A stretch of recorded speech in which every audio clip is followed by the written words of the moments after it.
What, roll call?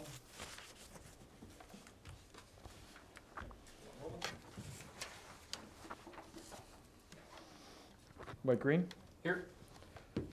Bruce Cantor, Here. Pam Schermeyer, Here.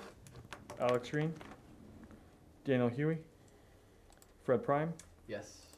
Dr. Patricia Felton, Here. Charlotte Jones, Dan Sugg. Here. Okay, we have quorum. All right. Next, the approval of the agenda. Move to approve. Second. So moved. All those in favor? Aye. Motion carries. Approval of the minutes. September minutes. I'd like to make one amendment to the minutes, just to clarify what I said about the possibility of adding more staff hours to supervise the Parks and Rec Board. The minutes say that I added that volunteers cannot shoulder the responsibility. I wasn't dissing the Parks and Rec Committee. I was saying that they should not have to shoulder the responsibility without staff support. Okay, That's we will make the adjustment in the minutes. Okay, that being said, I would move to approve the minutes with that Second. addition. Okay, approved. All those in favor? Aye. Aye. Aye. We need a motion to excuse, they do, yeah. So they both called in? Yeah, Yes. I think so, yeah. So I'll make a motion to excuse Charlotte Jones and Alex Green? Green. Yeah. Second. Made, support. All those in favor? Aye. Aye. Right, motion carries. Ah.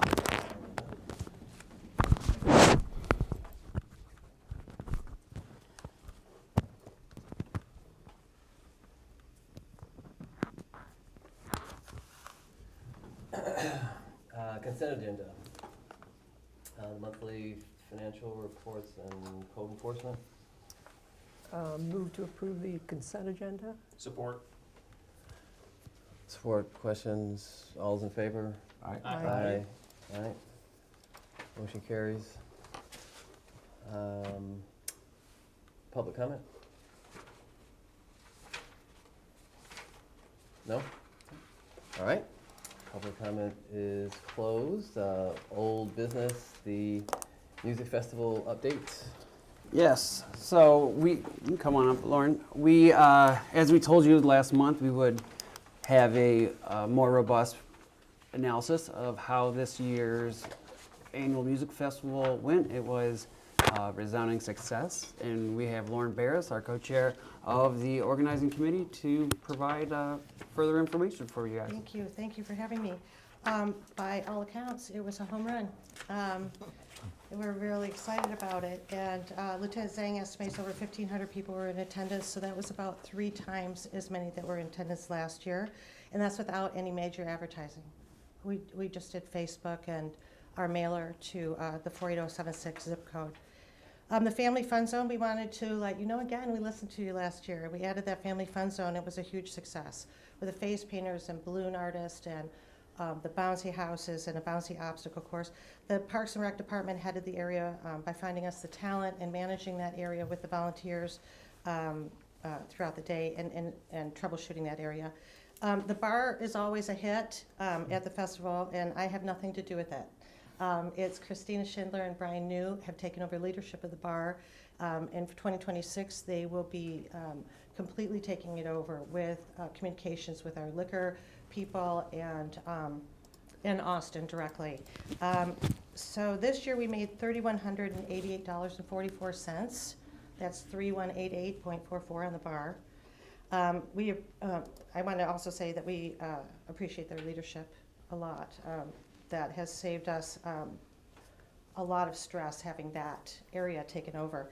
They made $248 in tips, and we gave all that money to the Parks and Rec Department to use as they see fit. Okay, and then with vendors, we had 25 vendors. We had 1 cancel, which is remarkable. I also do Shed 5 on Sundays in the summer, and it's remarkable to just have 1 vendor cancel. We were already looking at the footprint for next year. Tom's got some great ideas about how we might change that footprint. And I'm looking for a lead. I've already talked to someone. A lead is a business liaison. to bring more businesses from the district in as vendors and sponsors so that we can promote more businesses in the district. We did better this year than we did last year, but it's not about reaching out, it's about response. And if we have one person in the lead in that position, I think we'll do better. Also, we were really proud to highlight Mark Green's, a new business in a great vendor location, and they really benefited from that location, and we're going to use that as a highlight spot in future years and up to the discretion of the DDA director. Bands, like I said, we had a home run. I couldn't be happier with our band selections. They all were great to work with, and they all brought their A game. Next year, we'll have one or two less bands and more time in between. This is my first time running that section, and I learned a lot. Everybody was really happy with the green room tent we had, and the hospitality, and also the stage and sound and lights. And no one could be more happy than me, because Neil Sever, who does the lights and sound and managed the stage and sound all night, took me by the hand and really taught me everything. He didn't up his price this year from last year, and gave us a lot more. And I really learned a lot and appreciate him. He's been doing shows and setting up stage and sound since the 70s, and he's worked with everybody who's anybody. And then he still took the time with me. I thought that was pretty terrific. This year we spent $15,675 on stage, sound, lights, backline. If you don't know what that means, that's the instruments that are left up on stage, so we have quicker turnover of the bands, and they have less to travel with, and all the musicians, okay? That included all the musicians, and it included our halfway to the music bar night, where we had musicians play there too. The year before, we spent $18,550, okay? So we saved $2,875 this year from last year, but I really want to really stress, this is not an area I'm looking to save money in. It just happened this year that we saved money in that area. We're looking for the right music that fits the festival and the genres that we look for, which is mostly R&B, soul, funk, rock, and blues, which I think our audience wants to see. I also was really honored to work with the police and Zhang. He laid out his plan last year, Lieutenant Zhang laid out his plan last year, and he was just able to follow it this year. It was really terrific. And we had the Oakland County Police out here too. And there was so much bad news in our world, in our country that week. And so having Lieutenant Zhang and the police there not only made us feel safe and allowed us to have a really good time, but our headliner had been attacked on a Southfield stage the night before. And she was scared to death to get on our stage. So Lieutenant Zhang and his crew went out of their way to make sure that she felt safe and that she saw them attending to her by the stage. So that was wonderful. Wow. In 2024, we had 18 sponsors and we raised $34,800. In 2025, I had to get 10 more sponsors. I had 28 sponsors and I raised $32,045. We raised that money. So we had 10 more sponsors for almost $3,000 less, which is a sign of the economy. So our sponsors were $32,445. Our expenses came out to $27,286.36. So we were under $47, almost $4,800. Our revenues were $4,063, almost $4,100. So ultimately, we ended at $88,22 that we're going to roll over and put right towards next year because we have an account now. And I thank you so much for setting that up, Austin. It makes so much sense. And now we have a leg up for booking bands for next year. And we don't have to wait until we have all the funds, which is always a really stressful point. We have to book them or they'll be booked, and we don't have the funds to book them. So that'll take some stress off too. I want to thank Austin and Tom for being terrific to work with. You guys are awesome, really, really.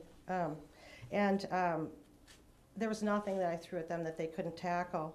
And I think you can imagine, because you've been to the event, that throwing even a one-day event like that takes a lot of management and coordination. Elisa, too, our clerk, she showed up game day ready to throw down, and she did. Our DJ extraordinaire, and bringing flavor to the air, I wrote, between bands. A special thank you to her, too, for bringing 3 great bands to us, G&O, Bottom Line, and Elise King. Also want to thank the DDA for supporting the LVMF and what I'm trying to do for the city. And with that support and for showing us with your personal dollars, too. There are some of you that have given your personal dollars up and your volunteerism. It means a lot. And I was going to point out Alex and tell him to tell everybody how much fun he had at the stage. He still tells me every time I run into him. And I want to end with this. I was given a $1,000 challenge in 2023 to bring the community together. And I think I've accomplished that goal with the help of a lot of friends. We have 45 volunteers, too. And I hope we can continue to do that for many years. I brought budget sheets. I also want to tell you a little bit about projections. Because we have the 8822 project, that we're going to roll over, and we have, you have been generous enough to budget $10,000 for us for next year, that I believe will be available to us July 1. We also have pledges of another $6,000 that I haven't even started looking for a sponsorship, and we're looking at almost $25,000 Oh, wow. before we get started. So people are loving it, and they're believing it. Thank you so much. I just have a question, and just for clarity, you talked about, and I may not use the right term, that there's a hot spot, or there was a spot Yes. that a lot of traffic was? Yes. Okay. And By you- the bar. Oh, It was the bartender. Bruce played a bartender for the evening. okay. Yes, there's one booth. All the other vendors are outside that area that's fenced off by state law. And there's one vendor that we put inside, and we decided to highlight them. They were also a sponsor this year before they were even open. They put their dollars into the festival. And when they were facing tariffs and, holdups and everything. So, yeah, they did. We put them right there, and they got a lot of traffic. So are you going to put them there again, or? This, like I said, we're going to leave this up to the discretion of the DDA director because I think Okay. it should be a business highlight. Okay. I think he thinks it should be a business highlight, and so Okay. that's where I think it's a special spot for the DDA to decide. Okay, so we need criteria then, how we're gonna choose someone for that Exactly. spot? Okay. Yeah, it's a fantastic location where people, when they're walking to and from the bar, or even sitting by the picnic tables, they can kind of just stand around, and it's a premier location. And what the vendor did this year with having a little putting green on there allowed for more interaction and Yeah. also more of a draw. And it kind of made it its own little spectacle in a good way on that was an addition to Okay. the festival. And I think, like Lauren said, we want to have it to be a premier location where we highlight a business in the DDA. So Okay, maybe next good. year we'll have Margarine's back, or maybe we'll have another vendor who could be doing something. We've talked maybe about having, I know the first year you had a barber there giving haircuts. Yeah. So, I mean, we can be really unique and think outside the box on this space. Okay, Yeah, okay. and- I just wanna make sure we have criteria so Yep. all the businesses have a fair opportunity. Right? And we want the vendor booths to be filled with our Right. businesses. Businesses. That's why we've been discussing of having a business liaison, so somebody who's a business owner who could work and try to attract other businesses to participate either as a sponsor or a day of vendor. So, and Lante over at Margarine's just took full advantage and ran with it and really had fun with that space. And I think he's doing pretty good right now, hopefully getting great business. But we want to keep that going. And also, we really took your feedback last year to heart. So please, we say with the planning committee that after the music festival, we have a roses and thorn discussion. Where we talk about the good stuff, but we also talk about what didn't go well. Right. So there were things that didn't go perfect, and we've talked about processes in place that we can have for next year, ways that we can get the day of festival grounds prepared, and also we're open to your input. Please don't hesitate in letting us know, because we didn't have the Kid Zone on our radar, but once we started developing it, we're like, yeah, this is exactly what we need. And we've got some other interesting ideas and maybe different locations it could be at. And also, we've already been in talks with a resident who owns a mobile gaming truck. So older kids, teenagers have something that could draw them. So we want to make sure that it's a day where people can just come, relax, have fun. Like Lauren said, that was kind of a difficult week for our nation, so we could just come together as a community, because this all started off as a $1,000 pledge to get people out of their house after COVID. And I don't know what the total dollar amount is, but we took that 1,000 and now it's at least 70. And we keep going more. And like Lauren said, this year was really difficult with the sponsorship. We had to get more sponsors because after the market drew down in April, businesses were really hesitant. They were very communicative that they wanted to participate, they wanted to be a sponsor, but they just weren't sure how much they could because of their budget and bottom lines. But once we got through the end of May and things started recovering, it was kind of like within a week or two in June, things really kind of accelerated. Well, kudos to everyone, because I had at least 3 people come up to me and really were delighted, just glowing about how much fun they had. Oh, that's great. And how great it was. And I think we had a great lineup. We're lucky to have such great artists, and we look forward to having some of them back and having new ones, and also making sure that there are slots for residents who are musicians and have bands. So that was, we had a couple this year, and B&O was new, and they were just awesome, the brother and sister duo. And we're looking forward to planning next year's, and we are also looking not exclusively for the music festival, but what we'd like to do is set up a 501c3, and Tim can kind of touch upon this with his presentation, is that as DDAs, you should be using a nonprofit as a revenue stream. So that's something we can use for the department, but also for events like the music festival or Juneteenth or the Winter Festival. We can go for grant dollars, because right now there's a lot of grants we wanted to apply for, but we couldn't apply because we are not a nonprofit. And until we get that status, we are kind of locked out. So we've looked at a few different ways. Tim has provided us some resources, and right now it really just comes down to the dollars of working with an attorney to get it set up, but we're looking at different avenues to get that accomplished. So hopefully by next spring we can have that, but it's something that we're shooting for, but we, it's definitely something that isn't in the budget right now, but it would definitely benefit us because it would give us access to grant dollars we currently can't apply for. So thank you all, and please give us your feedback more. Let us know what you want to see, how you would like to be involved, and like we said, we're going to have the businesses there on the day and really highlight them. So thank you all for your support and being behind the music festival. That's all we got on the music festival right now. Yeah, thank you. Yeah, great job. Right, great job.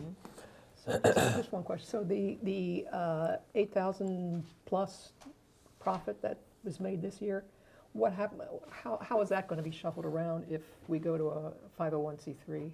So that was something we'll have to discuss at that time, but right now it's in the GL. There's been a GL number set up for our for the music festival. Ledger. Okay, thanks. Yeah, in our general ledger.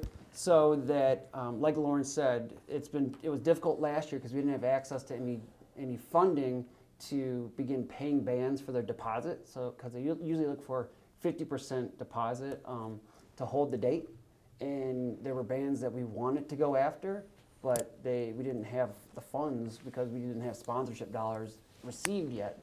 But now that we do have that surplus, that would give us the opportunity to start booking acts earlier in the year, because a lot of the big headliners, they book up January or February. They start booking up for that time of the year. So we really need to be in front of it, and that gives us a little bit of an edge we hadn't had previously.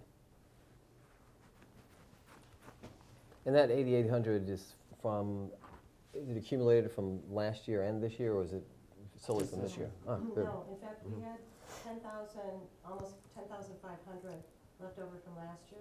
Okay. And that rolled back into the DDA. Yeah, that money was returned back to the DDA because the board was generous enough to put 10,000 towards the festival. So we actually returned the money last year, and then we did get it back this year. So really, over the last 2 years, the DDA's only had to put in 5,000 each year. Got it. Got it. Yeah, thank you. And we want to Any keep other- this a sponsor-driven event, so, Free. and free. Yeah, well, that was very, very well received. Any additional comments or discussion on it? Thank you. Thank you, Laura. New business, the Main Street, Oakland County update presentation. All right, we got Tim Kolek here from Main Street, Oakland County, to give us a presentation. She would like the mouse, I'll help you. Yeah. Thank you, Frank. Let me see what we got going on here.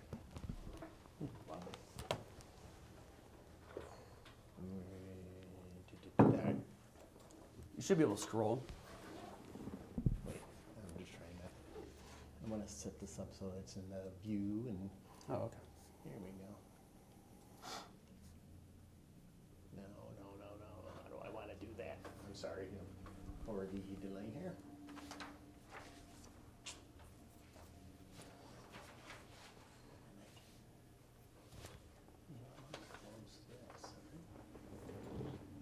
Here we go. And hopefully, this allows, okay, yeah, perfect.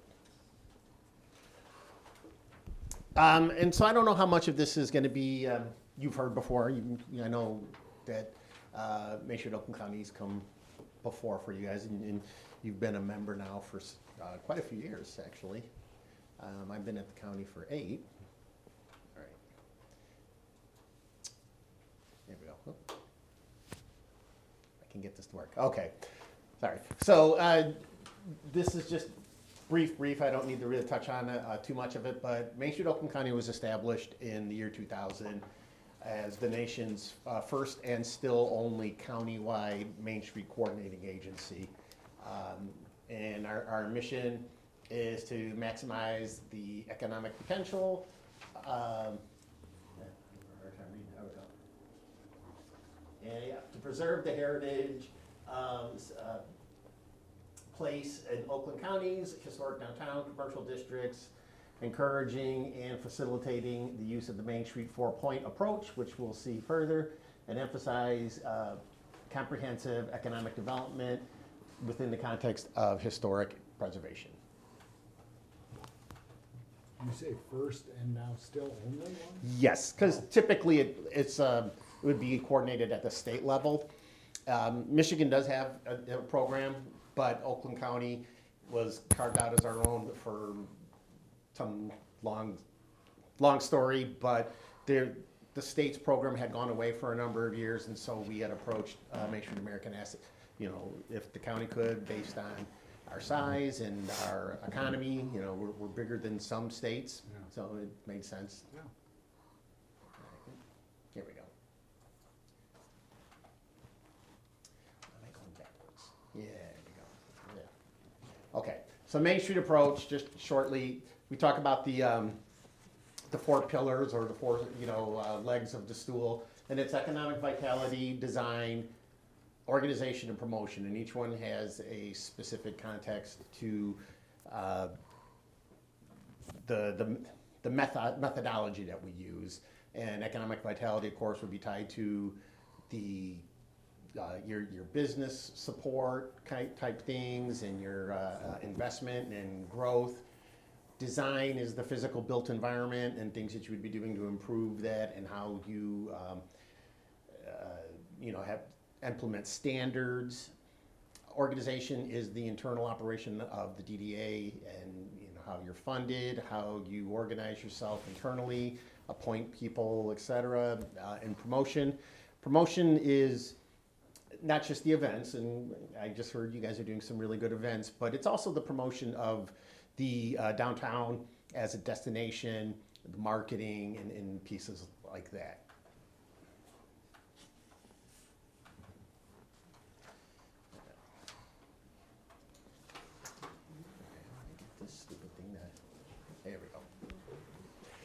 So the Main Street approach starts with having a community vision and an understanding of your market. You know, be very specific to you, and using that, you could come up with a transformation strategy. We talk about this, and it's a kind of a janky word that we use that came from national. Basically, it's your, you know, it's your economic plan, or it's your development strategy. It's whatever you want to call it.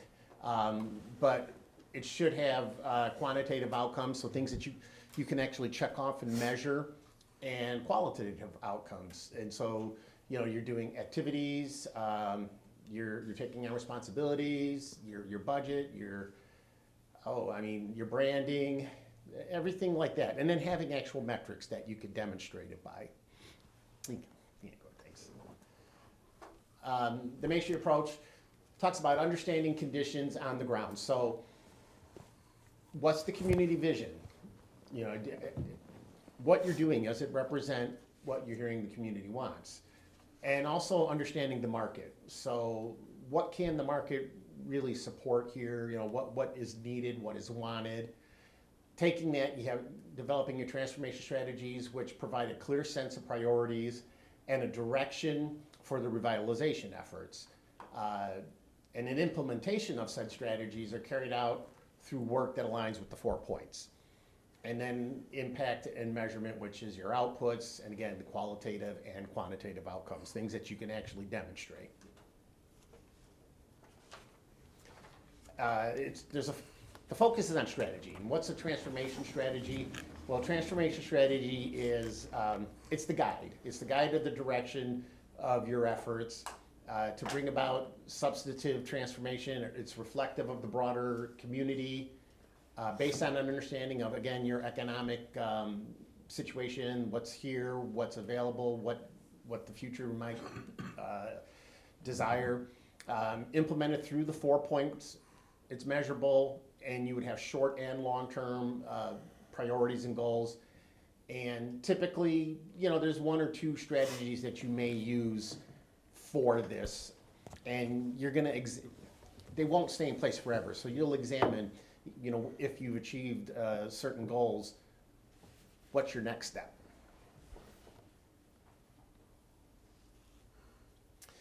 There's 2 types of transformation strategies. There's catalyst strategies.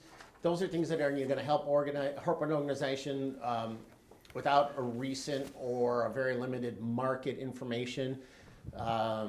And it builds on the presence of the customer group, or it builds on the presence of the concentration of a type of product, service, or business. So again, you would have an assessment of like your business mix, and you would be able to tell, do we have a certain density of something that is something we can build around? Or alternatively, is there a big hole in there that we want to fill? Then there's customized strategies, which are based on more, again, substantive market information. And that can help your organization tackle more complex or challenging transformation. So, you know, the more advanced you get, you know, the bigger the things you're going to take on will be. And this is just a little, you know, mark, and we talk about our kind of catchphrase or our little things. So we talk about comprehensive quality, assets, change, incrementalization. So, you know, doing things in small, measurable pieces, and that as you step forward, you're going to keep accomplishing more. And again, I can tie that to what I just heard about your events. You know, that's a perfect example. You start with something, and then you keep building it. And you know, that little step leads to the next little step, which leads to the next little step, and that becomes something big. Self-help, you're doing it internally. Public-private partnerships, action-oriented, flexibility, and then we add always repeat, meaning that this process never really ends. It'll, you know, you'll move forward and you'll start over again because you're going to keep having new goals. There's just a little picture. This is a picture from Economic Vitality. That's a presentation of a check to a business from some of our programs that we run. Economic Vitality is, again, it's responsible for improving the economic performance of the district The responsibilities include helping existing businesses to better meet current conditions on the ground, to expand. It's also to develop and attract new businesses, ensuring that there's adequate support for your business community, and that there's an atmosphere here, so to speak, that is welcoming and inviting to new businesses. These are just some sample ideas that, again, if you should have these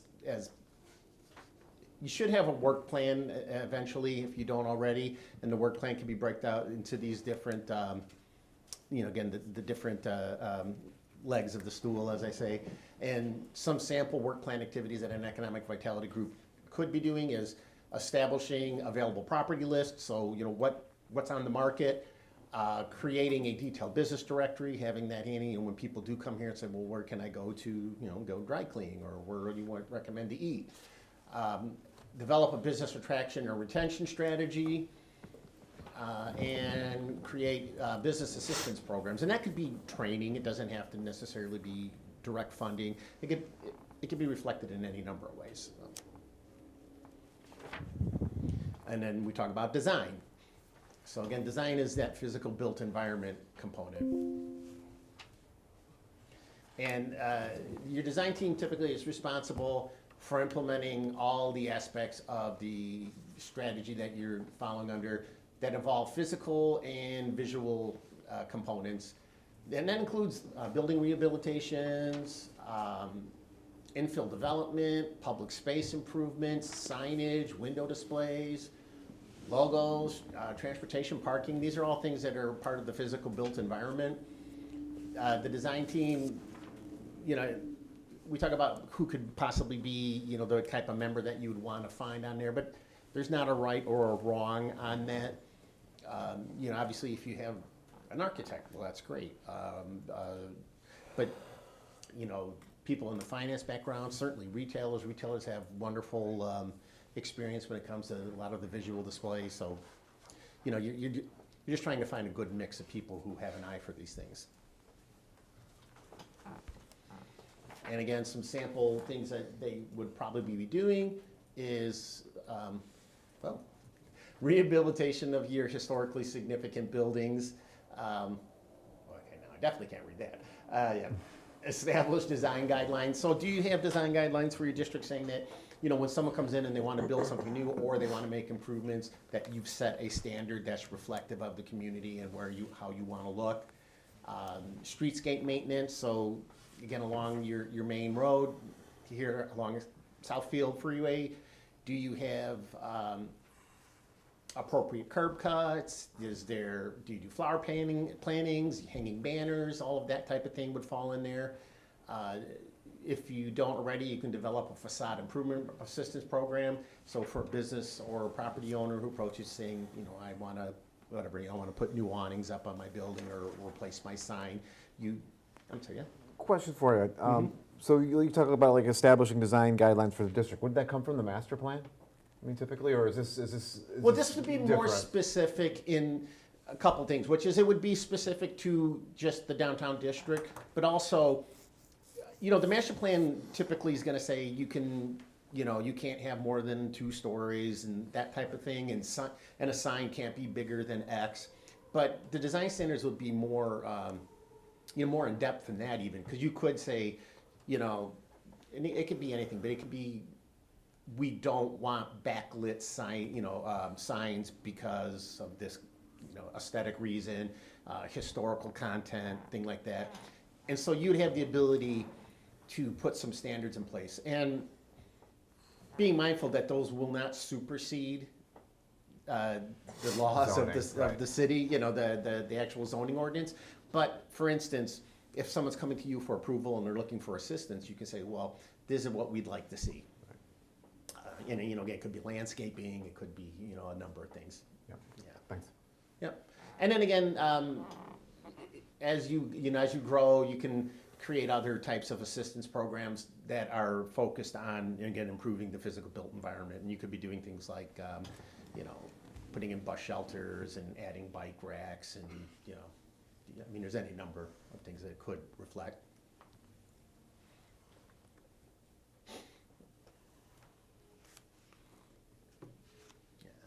And then promotion, so I think that's just a picture of people out enjoying themselves, and I think that's Holly. The promotion team is responsible, again, for marketing the district to residents, workers, visitors, investors, and all other people.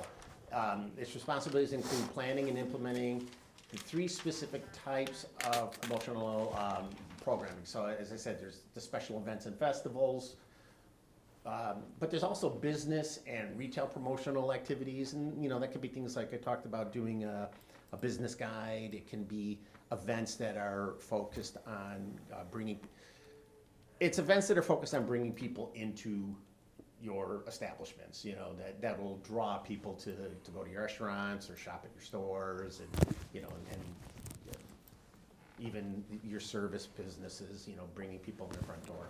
And then also image building activities. So the idea that collectively you're promoting Lathrup Village as a place that people want to be, and you know, you're creating its brand, its entity.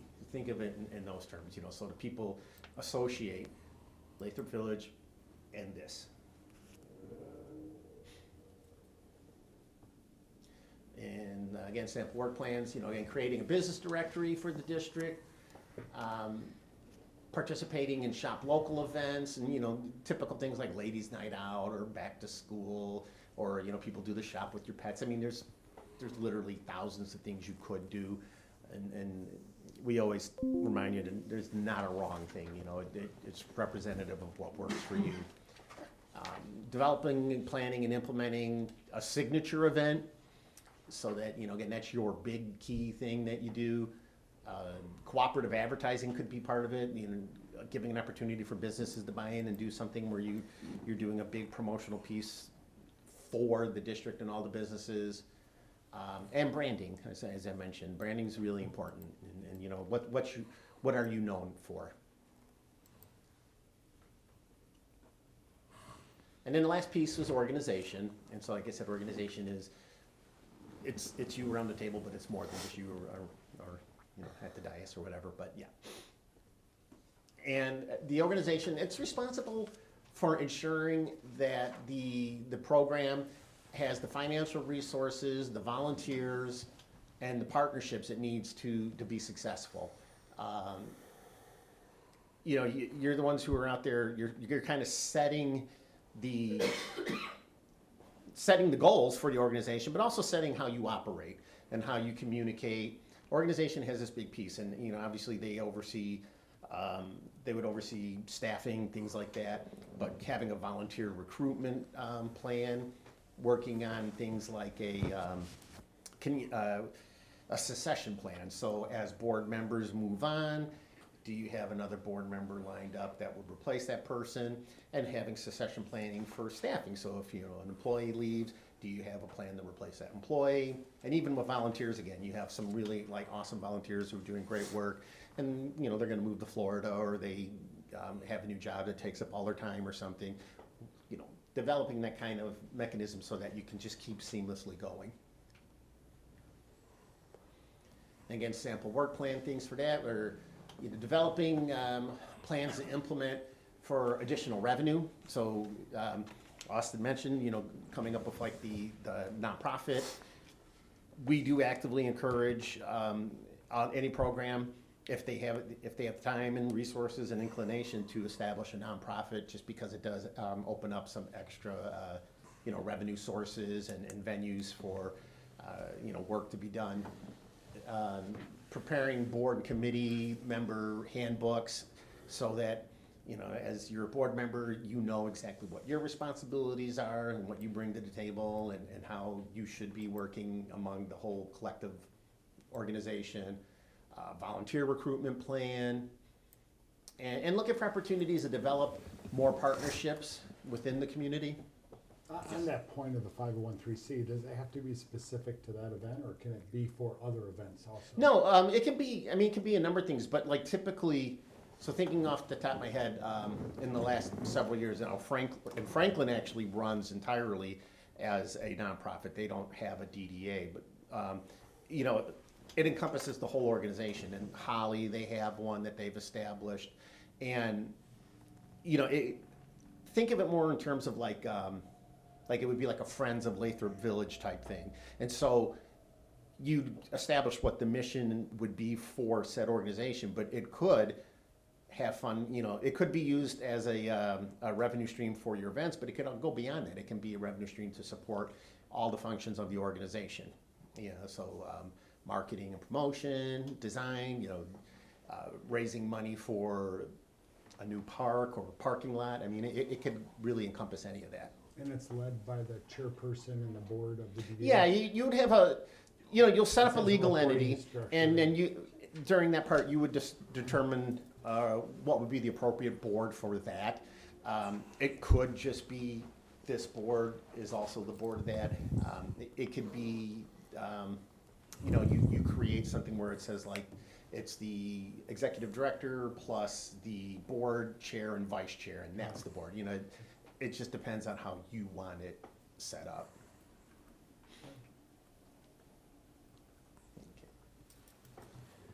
So, as board members, you know, you're taking time out of your day right now to be here.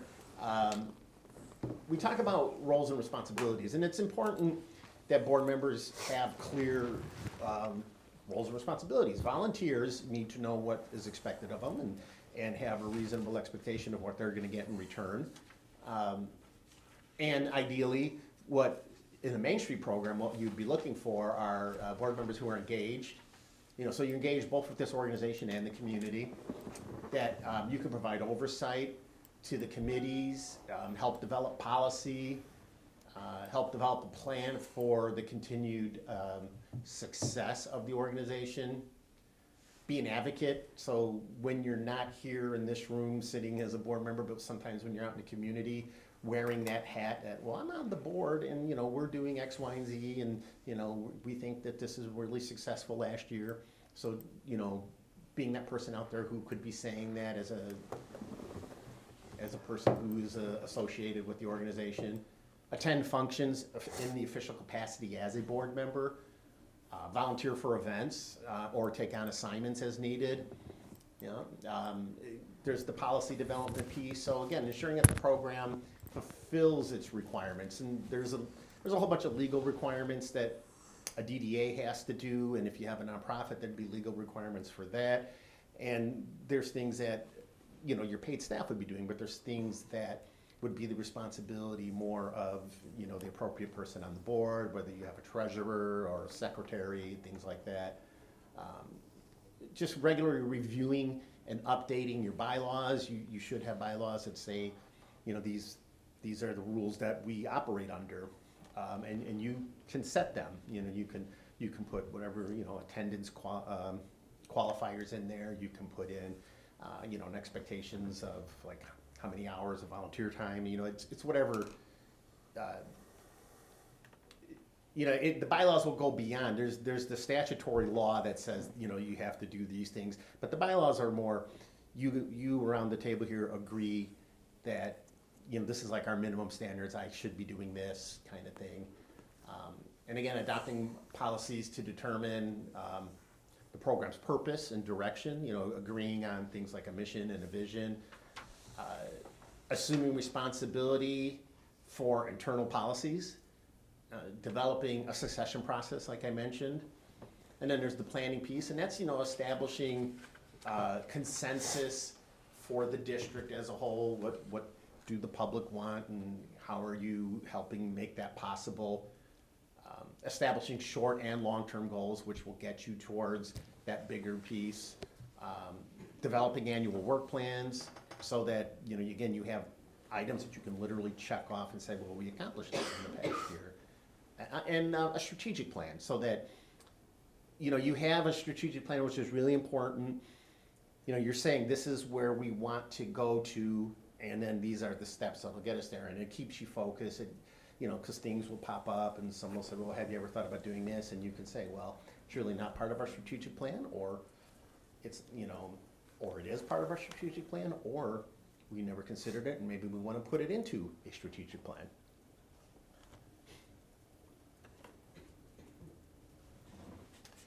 Advocacy, and then again, I mentioned that, it's your role in, you should understand the goals and the mission and the vision of the organization. And when you can, you're communicating that to the public, and you're giving support and prestige. Each one of you sitting at the table has a different background, and you have a different set of skills and expertise, and you also have a network of people that you're already connected to. And so that's really an important piece in the board, that you're sharing that expertise and your connections to build the organization's strength.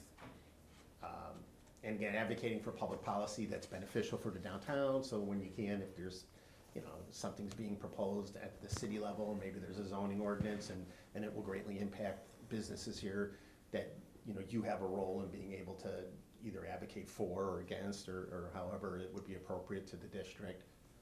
And then there's the committee oversight. So as you're growing, you should start having little subcommittees, which will be, again, we have the 4 points.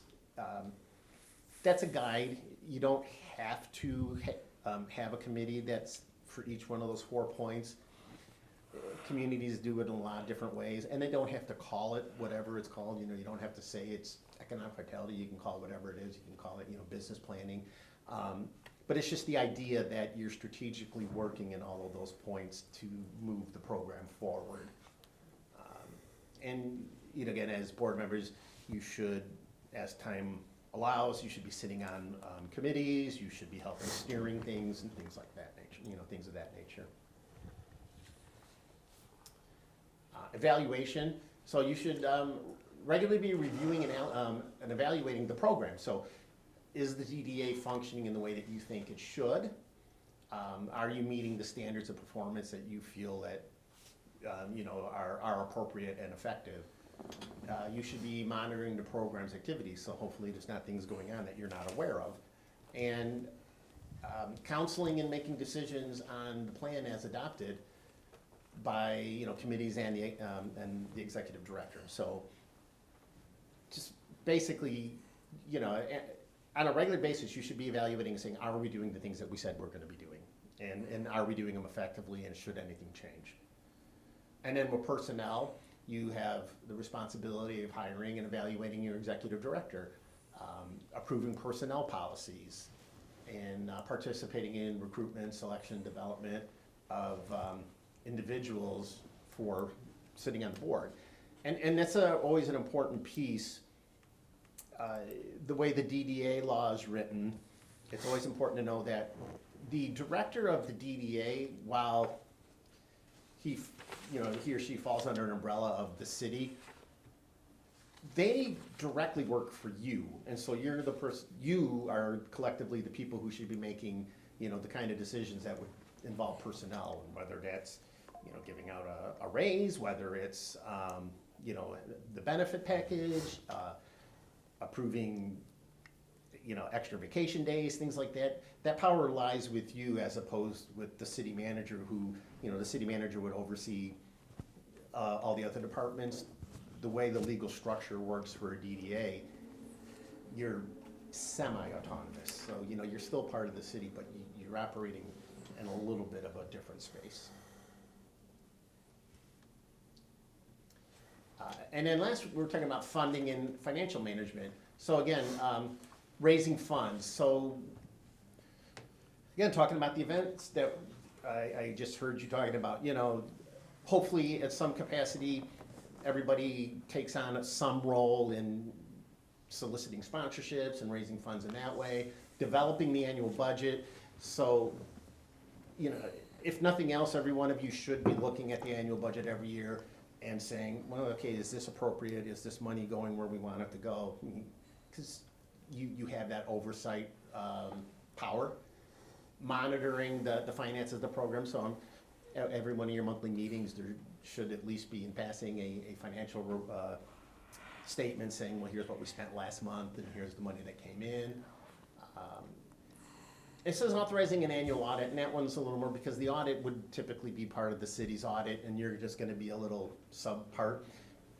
It's important to make yourself available if needed. It likely would never come up, but if the city's going through its annual audit and there are questions about the DDA's finances, making sure that you're just available to answer questions as needed. And then we're assuming responsibility for expenditures, so what's really valuable, if you don't already have in place, is having a purchasing policy in place, and so you have guidelines that say, you know, purchases under this amount can be just made by right by the director, purchases in this dollar range, you know, can be approved by the board, and purchases of a higher dollar amount maybe needs, you can put in a bid policy or something like that. You can just follow the cities, because the city already has one in place, or you can develop your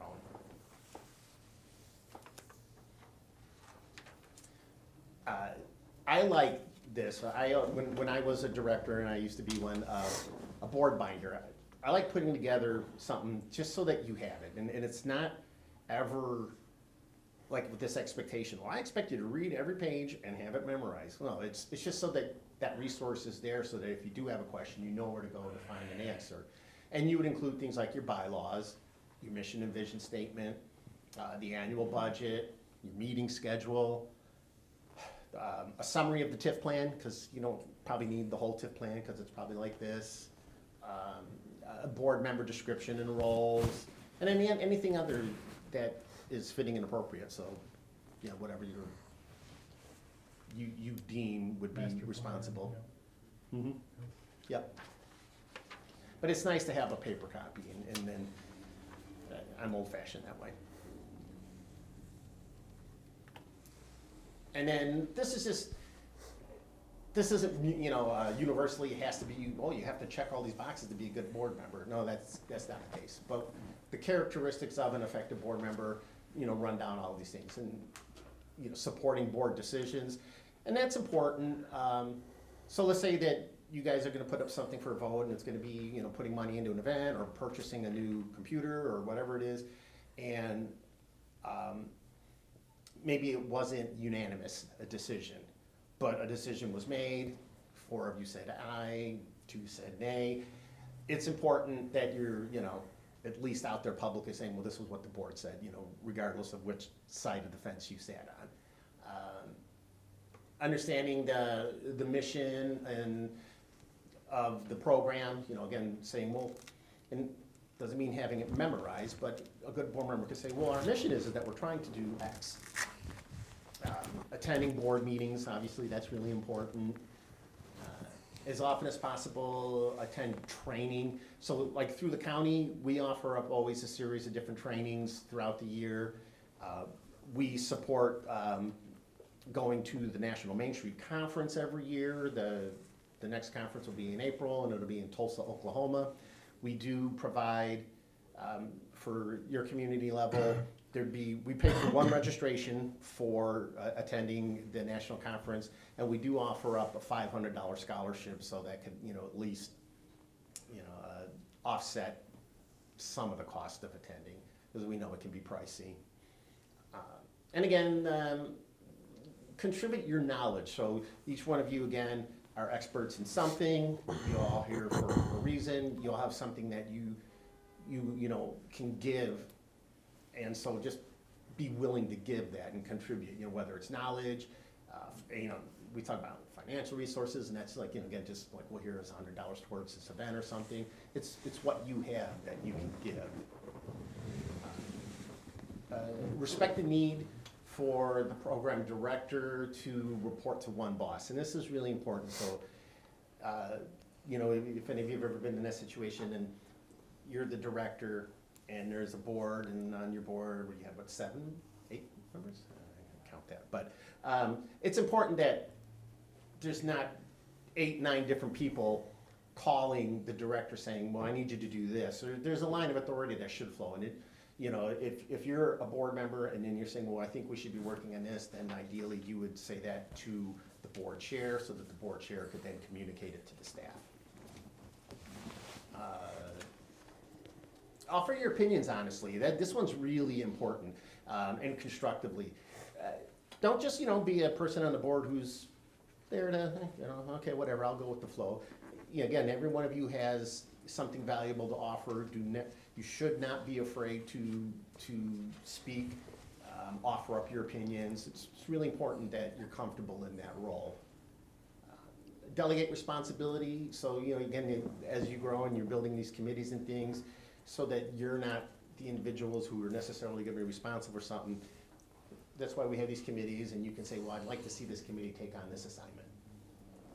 And then again, promote the unity of the organization. So whether or not you agree on something, or you're all good, close friends or not, but when you're out there publicly, you're representing the organization in a positive light.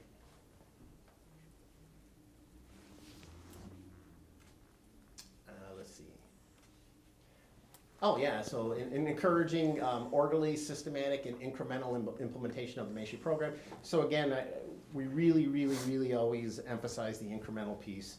So you're out there again advocating for and encouraging the work to be done, and knowing that your end goal is to be here, but to get here, we're gonna do this, and we're gonna do this, and we're gonna do this. Encourage staff and other board members to express opinions openly. So again, like I said, this should be a free place where, you're not doing personal attacks or anything like that, obviously, but you have opinions and you have backgrounds and experience and knowledge, and you should be willing to share it. And then remain loyal to the program. So, again, you're not outside of these meetings saying horrible things about this organization or undercutting, the work that it's doing.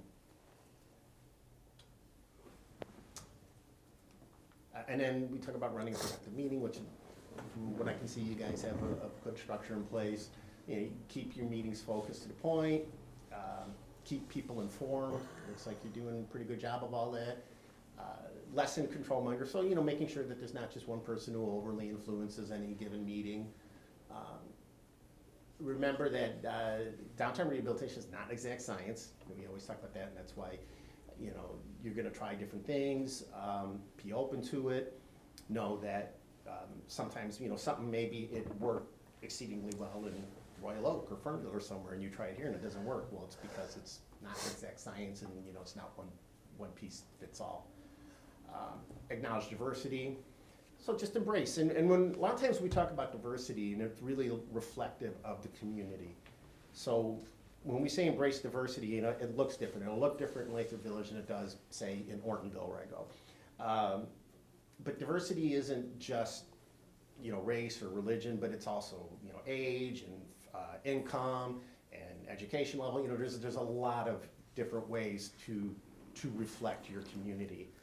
It's just really important that you look like your community in general. Don't allow conflicts to be personal, which that's incredibly important.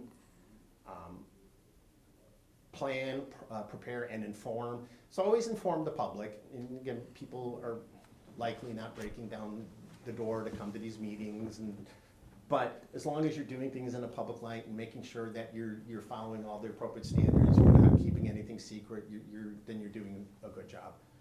And then summarize and record. So you should have minutes.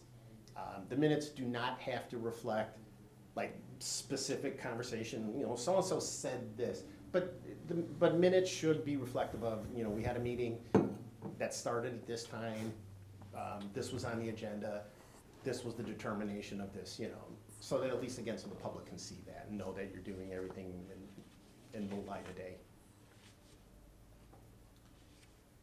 And it's important, and so this would be for Austin, but for you as well. It's important to acknowledge your board. So you guys, again, are taking time out of your day. You're giving freely to support this organization, and it's important that you should be recognized for your commitment. It's also important to respect your time. So, the meetings shouldn't be going on forever. There shouldn't be, typically you shouldn't be getting phone calls at 6 a.m. on Saturday morning. You're volunteers, and we need to be respectful of that.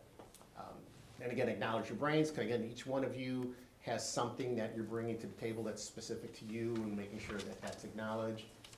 respect your contacts. So again, when I talked about like sharing resources and things, but being respectful of that, meaning, you know, maybe you have a connection somewhere, you know someone at some corporation.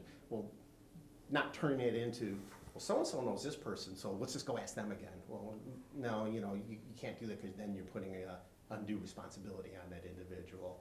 And respecting your privacy, so, when you're at the grocery store or having dinner with your family, that someone doesn't come up to the table and start telling you how terrible the decision was to do something or other. And then again, developing leaders is important.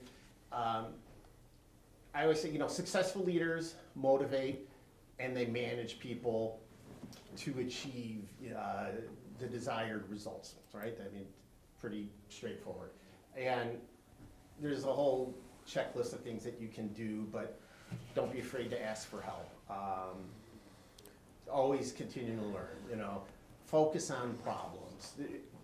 It's there, I don't need to go over everything, but these are things that you want to do as a leader. And you may not think of yourself as leaders, but the simple fact that you're sitting here again right now at this time, you are, you're at least a leader in that capacity in this community, and so people will look up to you and ask you questions.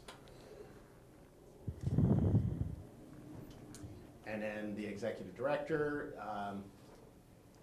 that's, the executive director is the central coordinator of all the activities. And they oversee daily operations. They're the hands-on involvement. They also are the main communicator between the community and the stakeholders, things like that. They coordinate a wide range of projects. So, and most important, the role of a full-time advocate for the downtown and the DDA as an organization, sharing information and resources. And it's important to not lose sight, there's this overarching thing that a director is responsible for, but they can't be responsible for everything, and that's where, it would in turn falls on the board and volunteers to do certain things. The director's there to keep everything on target and moving forward and making sure that you're meeting all your checklist items. But a lot of the times that work that's involved needs to be shared.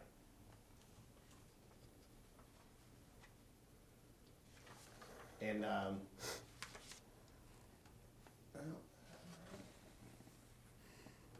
yes, so and that just the first point is what I was saying, which is the executive director,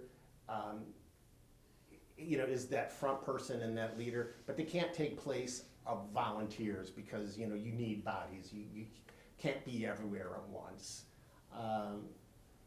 A good program relies on the mobilization of a large number of volunteers and throughout the community, and it's the director's job to expand the the recruitment efforts and the making sure that volunteers have the tools, the training, and the resources that they need so that they can do the work. Facilitating and coordinating.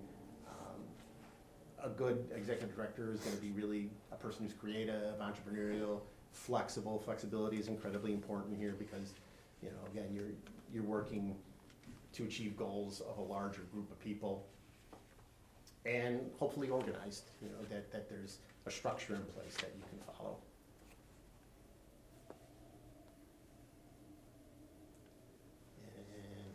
And that was the last one. I think that's the last slide. Is it? Yep. So here's my contact information to share with you.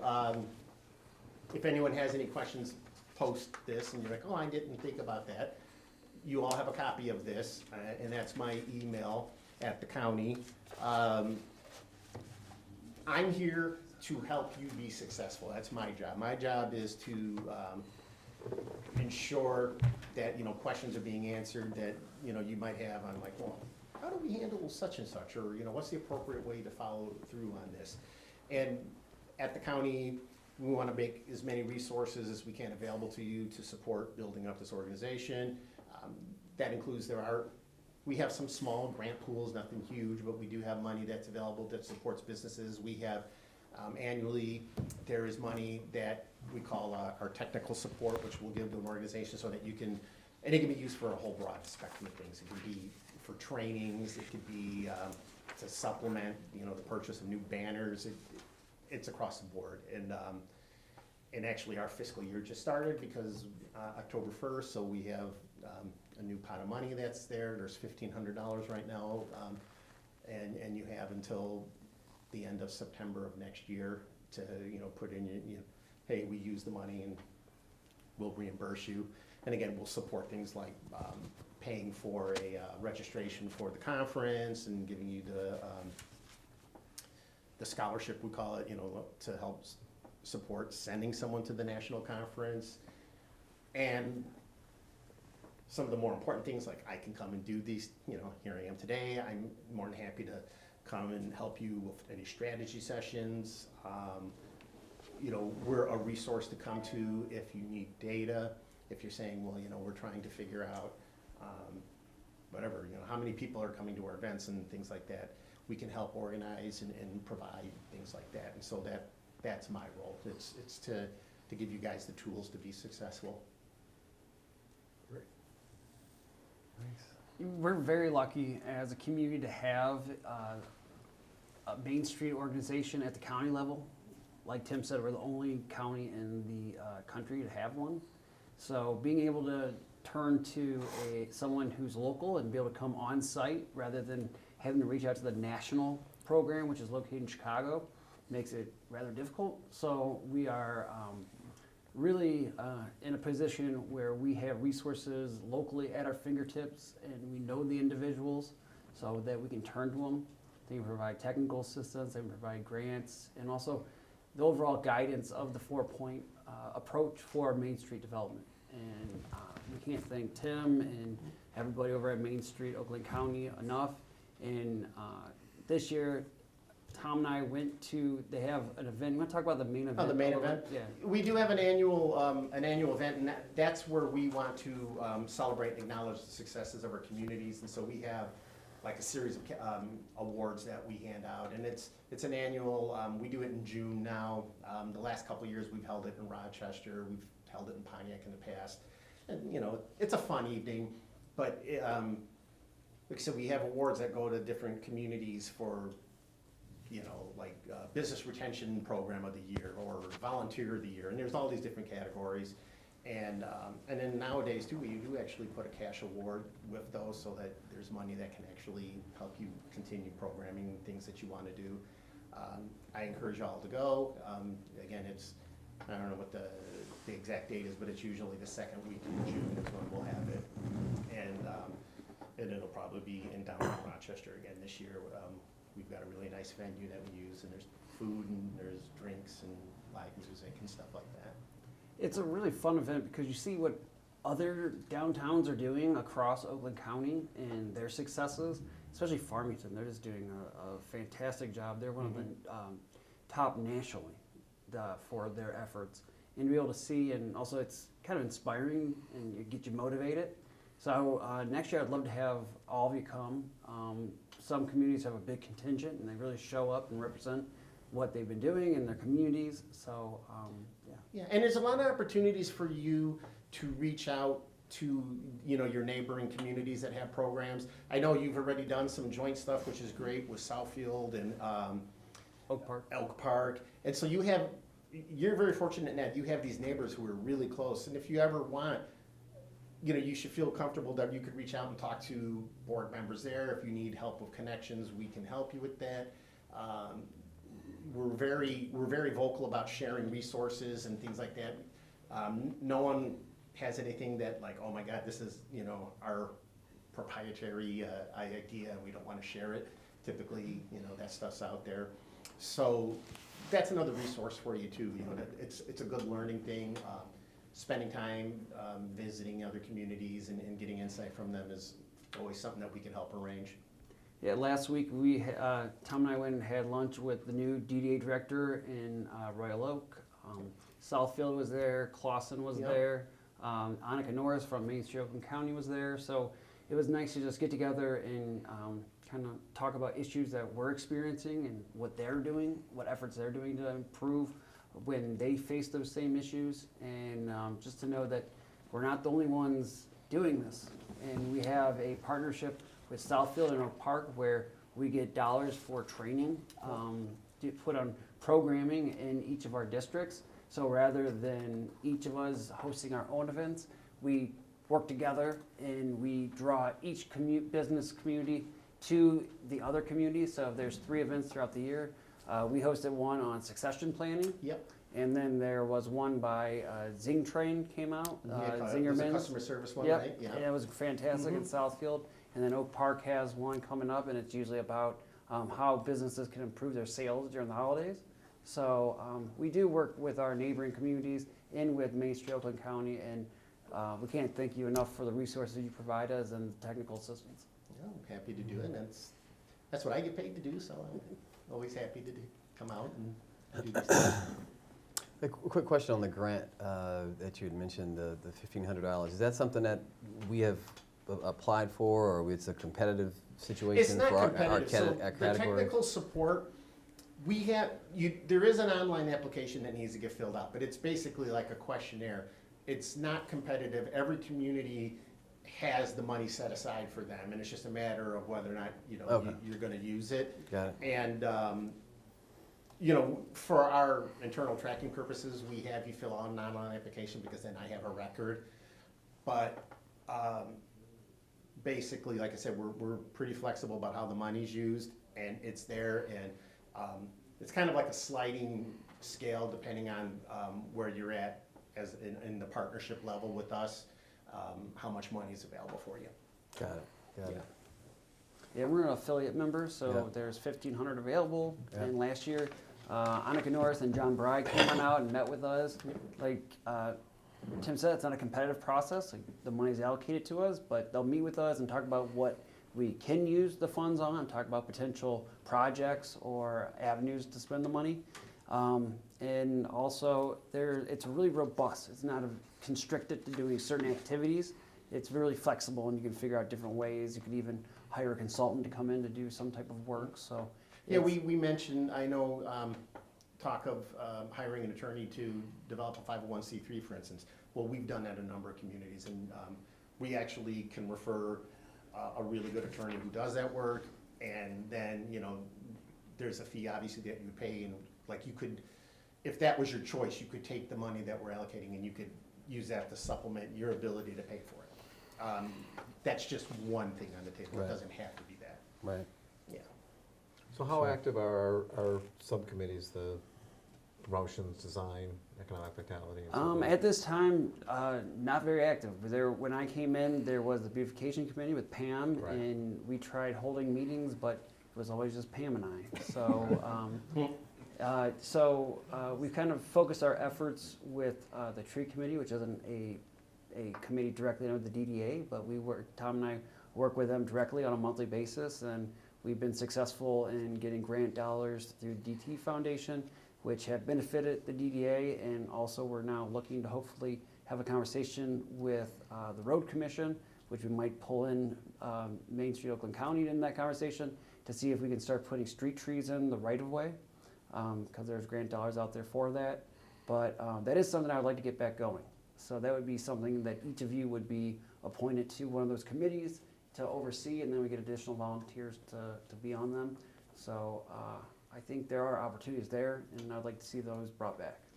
Yeah, and I can come back out and give specific guidance to each one of those committees, and like I gave you an overview, but I have ones that are more specific for the committees that can be shared at some other time.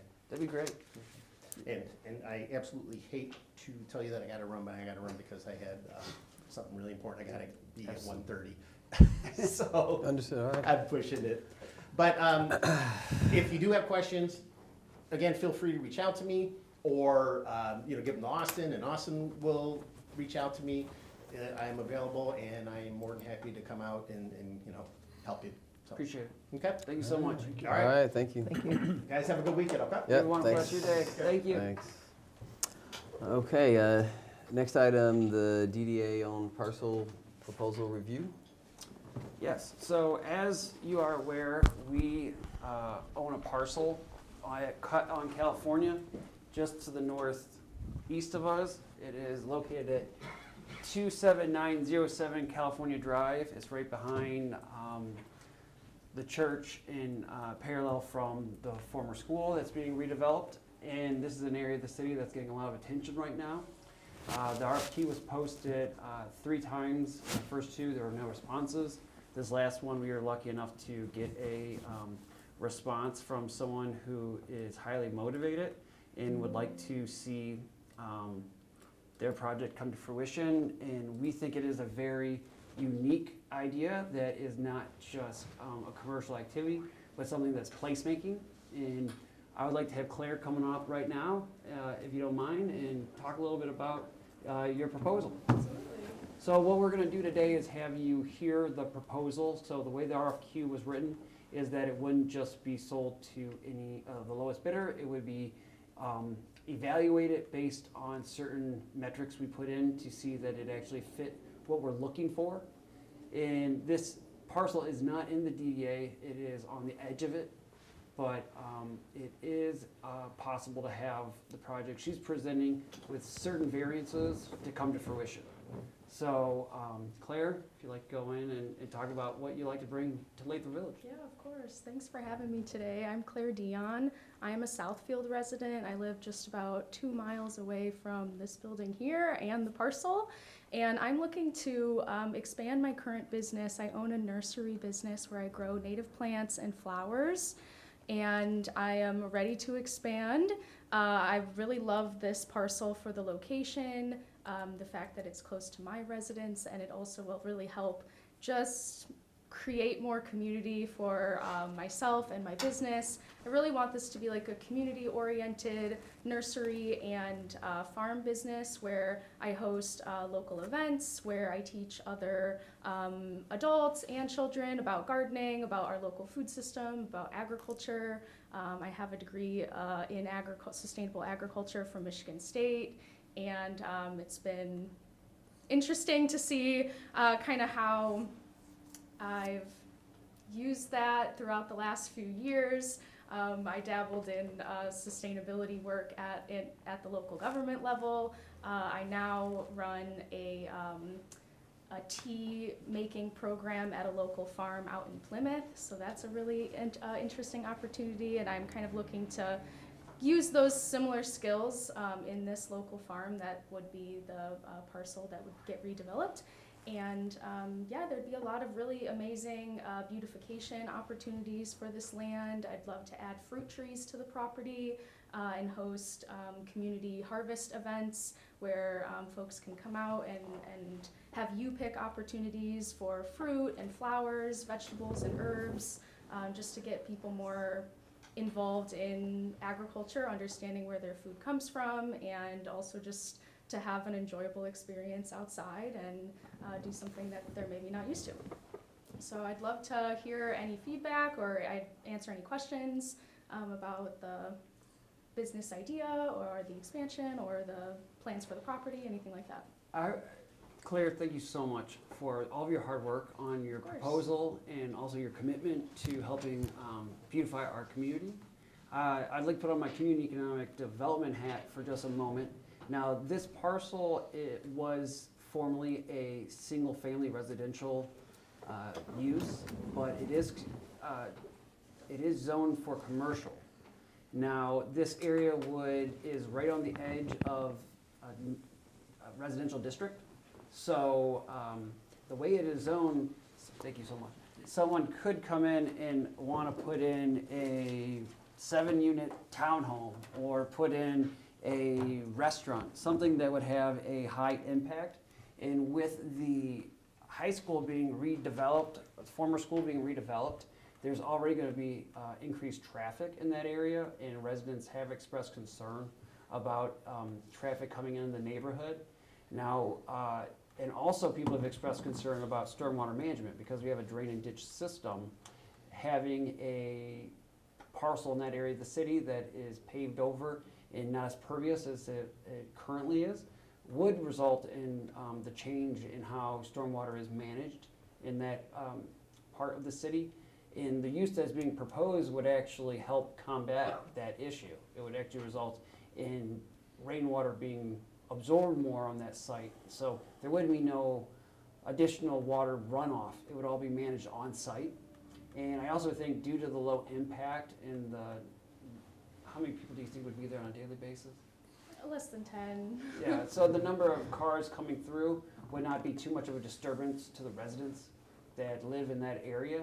So I think this is an exciting project. There's definitely going to be some hurdles when it comes to the zoning, but I think it is plausible. Speaking with our planning consultant, they thought it was a great idea. They really like it.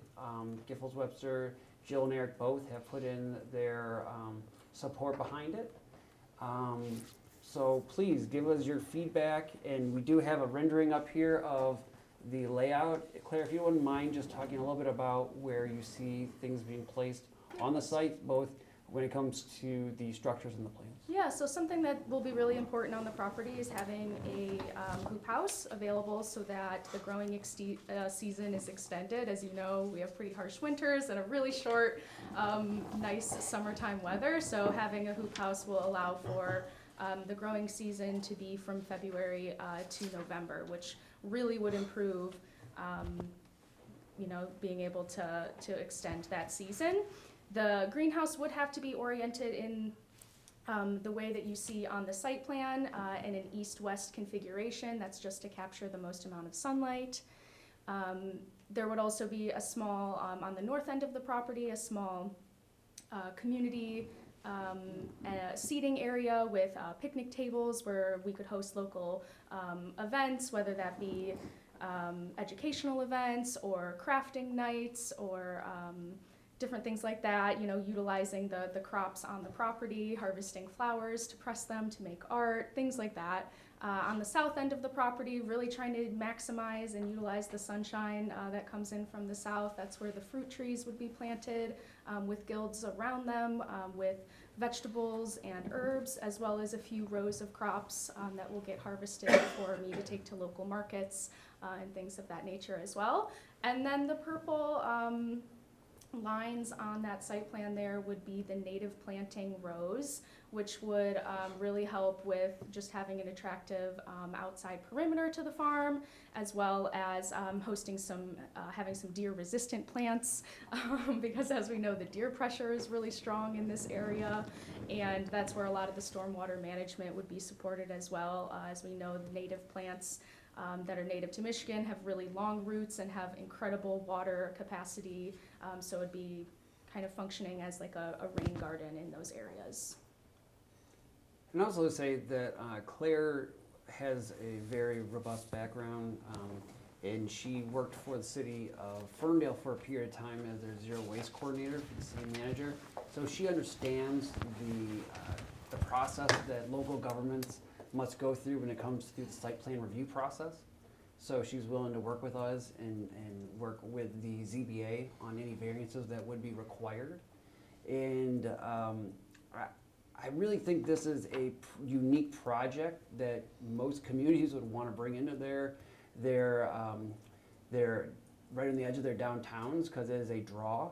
And we internally have been talking about how it's similar to at U of M Dearborn, at the University of Michigan Dearborn. They have a similar concept where they bring groups in to educate them on planting and harvesting and native species.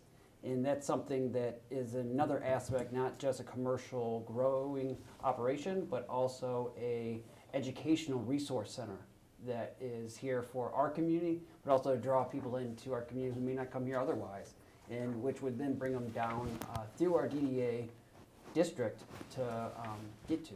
So I think this is a concept that is digestible for the community, but also just something that I would have tried to go out to recruit, because I think this is a good idea. I think this is something that is unique, that is something that is low impact, and something that with Claire at the helm is plausible. And also, she has an investor. They've provided financials to show that they do have the funding to complete the project. And the next step would be us to go into a private session to discuss the price for the sale of the lot. So that was something that I believe would be done in closed session. But today, we just want to get your feedback. Is that something that you'd be interested in seeing, both the concept and the sale of the lot? Can we ask questions? Yes. On this plan here, is there parking for people to visit? Currently, the planned parking location would be the service drive between the parking lot of the church and the parcel, so that north-south current dirt road that's paved, or that's located there, where we would have like a pull off to the side, lane. sort of curb lane parking, exactly, yep. Which I think would be able to have capacity for what we would need for our day-to-day operations on site at the farm.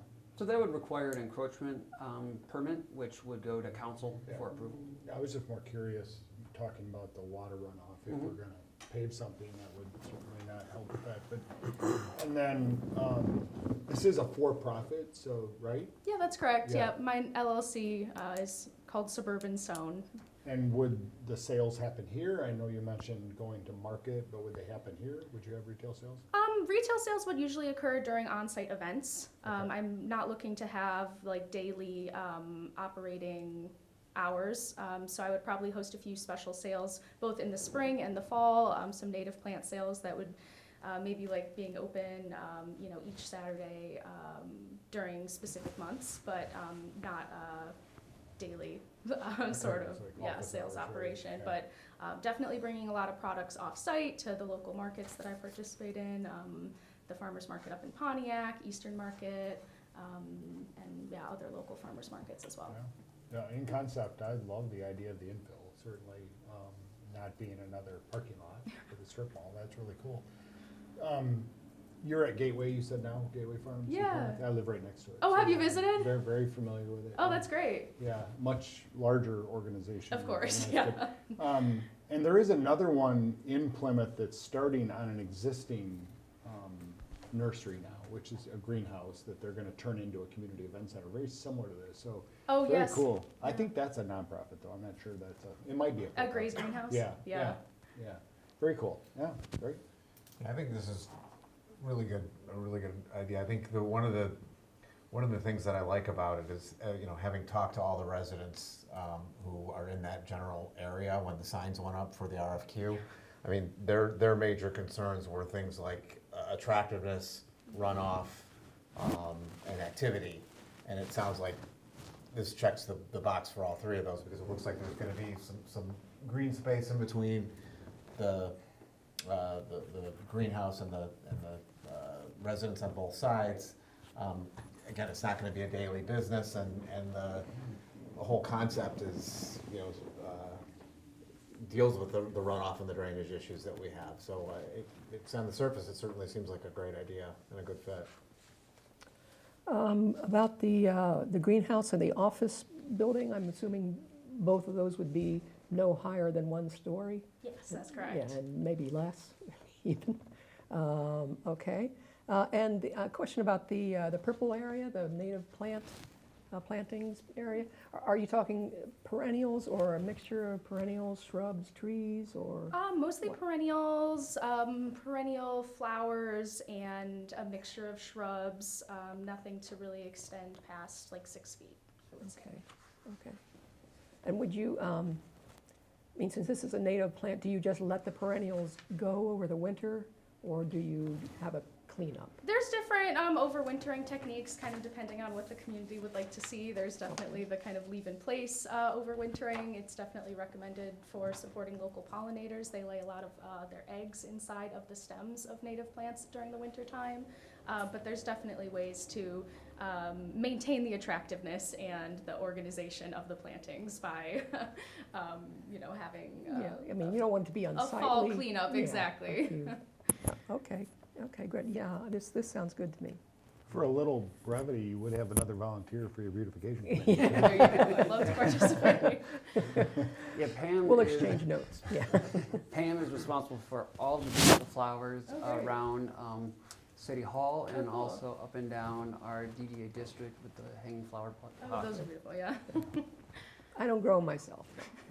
Something else I'd like to mention too is that I do have a little bit of a background in zoning, so I'm happy to help support like the zoning concerns and process to kind of rezone this property for this like special use. I'm definitely very inspired by the local agricultural and urban farm movement of Detroit and have been following their zoning updates over the years and have attended many of their meetings, as well as so I have some experience with some of the other local communities that have worked towards like supporting urban farms and local small scale agriculture in their communities. So I definitely have some resources to provide there. Would the Northville operation be a good, example to look at, to see something similar? I'm sorry. You mentioned the Gateway. Oh yeah, Gateway Farm in Plymouth. Yeah. And I'm sorry. Yeah, Plymouth, yeah, that's where I'm currently employed. Okay. And it's a much larger scale farm, so it's an 11-acre property. It's actually interesting though because it's the exact same triangle-shaped parcel, just at a much larger scale. Okay. So yeah, they have honestly, it's a similar sort of concept, just at a larger scale. That we also host community events there. I host tea making workshops where I have local community members come out and we harvest herbs and dry them and turn them into custom tea blends for people to enjoy. There's we always have like a spring native plant sale and a fall harvest fest. So I'd like to kind of follow that similar sort of seasonal concept and local education, but much smaller scale production. Gateway Farm has about 20 full-time and 6 part-time employees, where my operation would be me working the land full-time, as well as 1 or 2 other like part-time production managers, as well as like a marketing and sales coordinator too. So about 3 to 4 employees, just with 2 being full-time and 2 to 3 being part-time. Okay. Excellent. So, any more questions?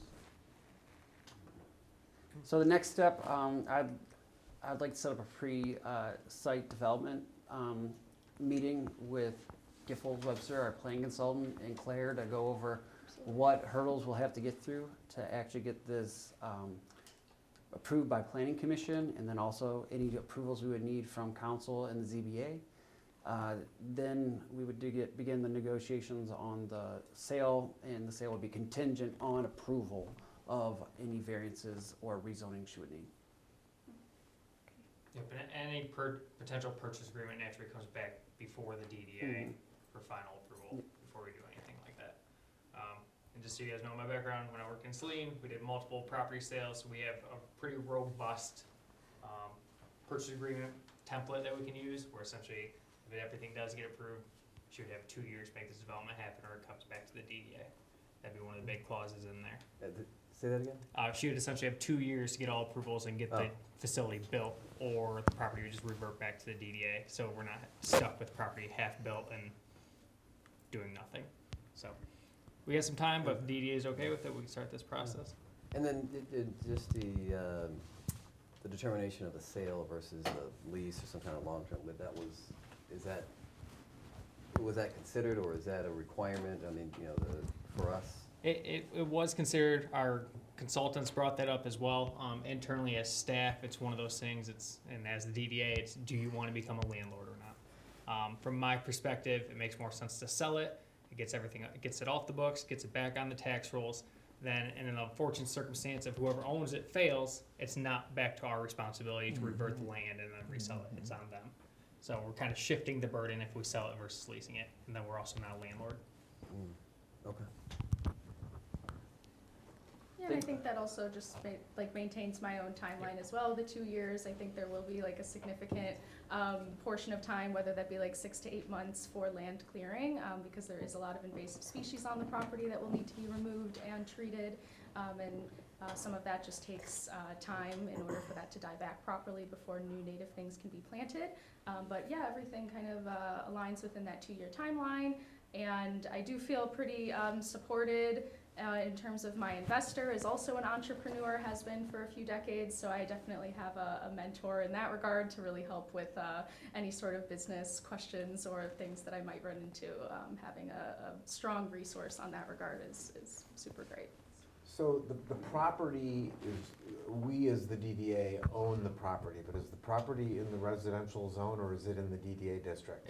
It's not in the DDA district. The DDA owns it. Right. I am unsure how the DDA got it when it's outside the district. Right. It is part of the village center zoning district. Okay, so the revenue for this, if it were sold, will actually go to the city, not to the DDA? The sales revenue will go to the DDA. DDA, but the tax tax revenue would go to the city. Okay. That's interesting. Yeah. Yeah. It's unique. The more Yeah. me and Austin dig into this, we're like, huh, just Yeah. question marks. But this is where we're at, and we think we got a at least path forward. Well, obviously, all these things are on my mind right now. Thinking about where the money's going and, yeah. So, Alright. yeah, I'd say if there's anything from the DDA board, if we could get a motion to authorize staff to begin negotiations for purchase agreement, if you guys are in favor of this, that gives us at least formal direction, so we have our next steps. I'll make a motion to authorize staff to begin discussions for a purchase agreement. Second? Aid support, all those in favor? Aye. Motion carries. All right, thank you. Thank you. I look forward to working with Appreciate it. you much more. Thank you, Claire. Yeah, We'll be in thanks. touch shortly. Next item. Sorry. Yeah, I got my thing on my phone. Cut you right off there. Yeah, it's shorter. The flock camera contract? Yes. So this is regarding the camera reading flock cameras that have been installed throughout the DDA. This was a purchase that was done by the DDA a couple years back. Now that the cameras have been installed, this is an annual fee that is required. This is a technology that has been used by our police department to help solve crimes that have occurred in the DDA and also with surrounding communities. This is not just a network, a fee that allows us to access a network that is here in the city, but there are similar flock cameras in neighboring communities all throughout southeast Michigan. So our police department was actually able to help some neighboring communities find individuals who have committed crime. And we see this as a net benefit for the DDA district. It is an additional line of security for our business owners and our residents who are visitors to the DDA district. Part of the fee was waived because one of the cameras that was supposed to be installed was delayed. So there was a concession credit of $5,917.81 that Lieutenant Zhang was kind enough to negotiate with Flock to bring the annual fee for this year down to $8,582.19. There are 4 camera units across the DDA district. You'll see them, they are on a black pole and usually have a small solar panel on top. This is a technology that has been very beneficial to communities across southeast Michigan and, as I said, to our own police department already. And they've only been installed for about 18 months, and they haven't all been installed for even more than a year. So this is something that will be a continued asset for the DDA and will be something that will help provide our police department with the resources and information they need to solve crimes that occur in our district. Did the flock cameras ever capture any images of the thief who stole our plants or hanging baskets from Southfield Road?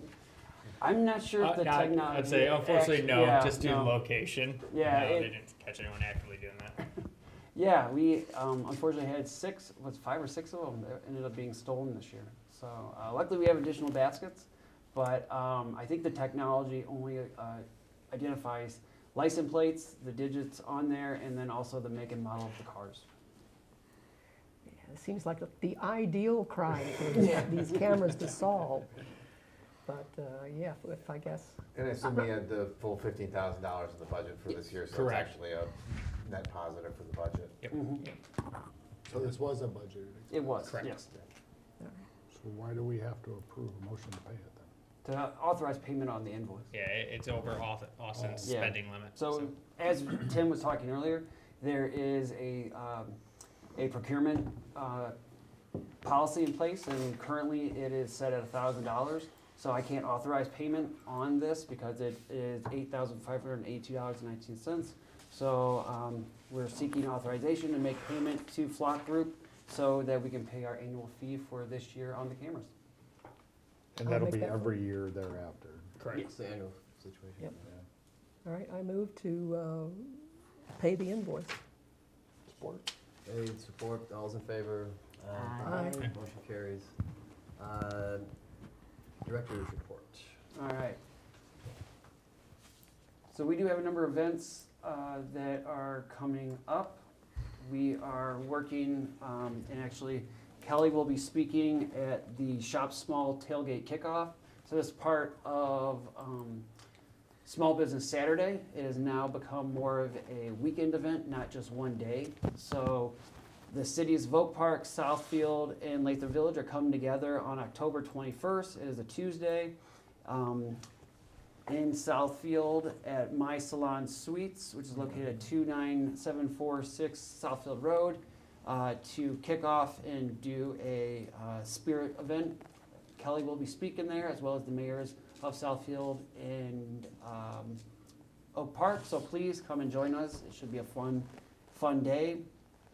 The Oakland, the Southfield Area Chamber of Commerce is hosting a bio and branding lunch event. This will be on Tuesday, October 28th from 11 a.m. to 1 p.m. The chamber will be having a professional development session featuring a new headshot, 15-minute brand audit, and expert guidance from a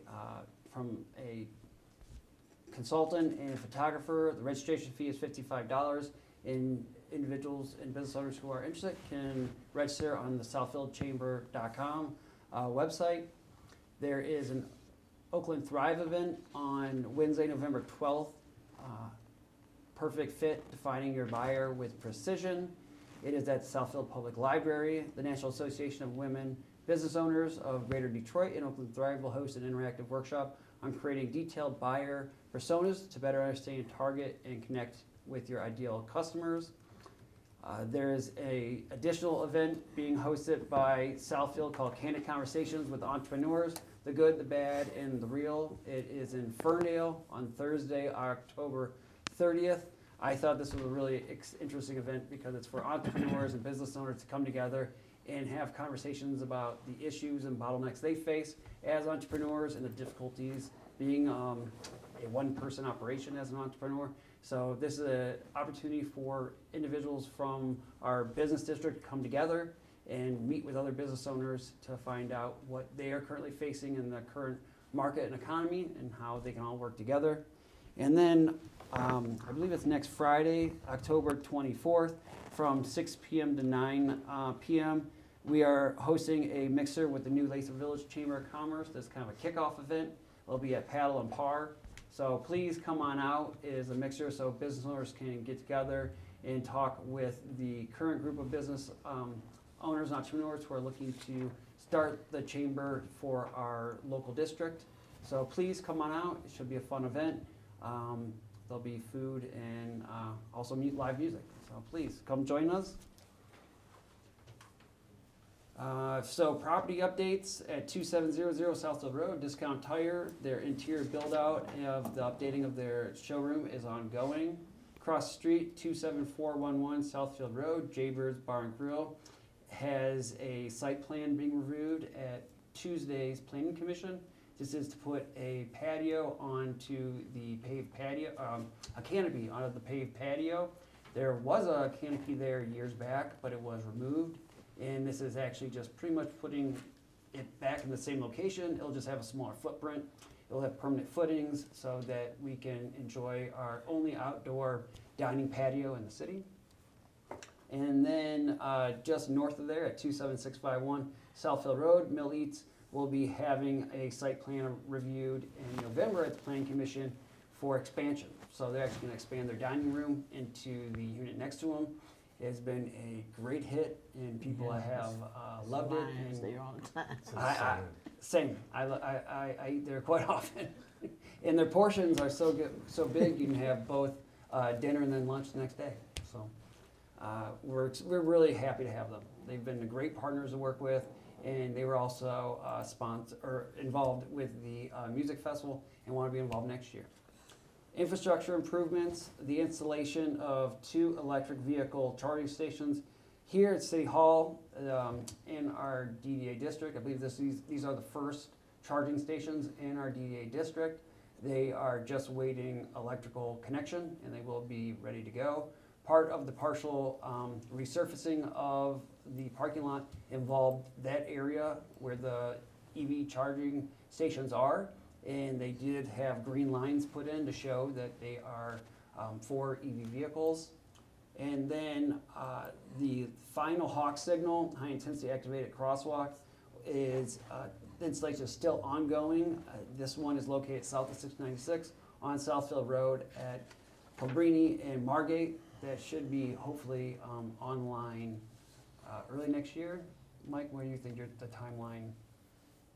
Because it should be sometime next year, next summer, because it really comes down to the timeline got pushed back because the post that is required to hang the signals, there's only one manufacturer and provider in the country. They're located in Minnesota, and they're on back order. So that's why it kind of got delayed a little bit.